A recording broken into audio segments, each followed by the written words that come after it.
Hi friends, Nishad പടിഞ്ഞാറ്റുമുറിയാണ്.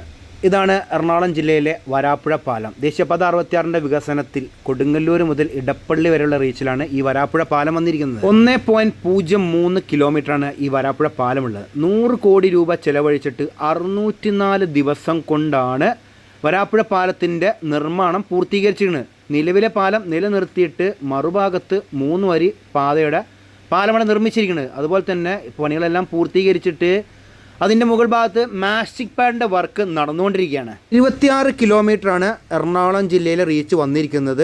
Oriental structural engineering private limited ആണ് ഇതിൻ്റെ work എടുത്തിരിക്കുന്നത്. പെരിയാറിന് കുറുകെ വരാപ്പുഴയും ചേരാനല്ലൂരിനെയും ബന്ധിപ്പിക്കുന്നതാണ് വരാപ്പുഴ പാലം. സാധാരണ രീതിയിൽ എല്ലാ സ്ഥലത്തും നിർമ്മിക്കുന്ന മാതിരിയല്ല ഈ വരാപ്പുഴ പാലം നിർമ്മിച്ചത്. പുതിയതും അതുപോലെ തന്നെ പഴയതും കാൻഡിലിവർ ബ്രിഡ്ജ് എന്നാണ് ഈ വരാപ്പുഴ പാലത്തിനെ പറയുക.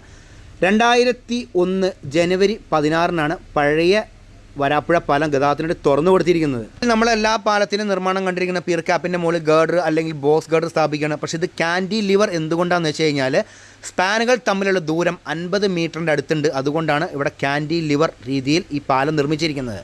1999 national award for the most outstanding bridge എന്നുള്ളൊരു അവാർഡും കൂടിയും ഈ വരാപ്പുഴ പാലത്തിന് ലഭിച്ചിട്ടുണ്ട്. 2026 പുതിയതായിട്ട് നിർമ്മിച്ച വരാപ്പുഴ പാലം ഗതാഗതത്തിന് വേണ്ടി തുറന്നു കൊടുക്കാനിരിക്കുന്നത്. അതുപോലെ തന്നെ ഈ പാലം തുറന്നു കൊടുക്കുന്നതോട് കൂടിയിട്ട് ഇടപ്പള്ളി മുത്തകുന്നം റൂട്ടിലെ ഗതാഗതക്കുരുക്കിന് ഏറ്റവും വലിയ ആശ്വാസമാവുകയും ചെയ്യും. ഇപ്പോൾ നിലവിൽ പാലത്തിൻ്റെ പണികളെല്ലാം പൂർത്തീകരിച്ചിട്ടുണ്ട്. അപ്രോച്ച് റോഡിൻ്റെ പണിയാണ് ഇപ്പോൾ നടന്നുകൊണ്ടിരിക്കുന്നത്. എടപ്പള്ളി ഭാഗത്ത് നിന്ന് വരുന്ന സമയത്ത് വരാപ്പുഴ പാലം അവസാനിക്കുന്ന ഭാഗത്തുള്ള അപ്രോച്ച് റോഡ് കുറച്ച് താഴ്ന്നിട്ടാണ് കടന്നു പോകുന്നത്. വീഡിയോ ഇഷ്ടപ്പെടുകയാൽ ലൈക്ക് ചെയ്യുക, ഷെയർ ചെയ്യുക, കമൻറ്റ് എഴുതാൻ മറക്കരുത്. അപ്പോൾ പുതിയൊരു പുത്തൻ വീഡിയോ ആയിട്ട് വരുന്നവരെ നിങ്ങളോട് എല്ലാവരോടും ബൈ.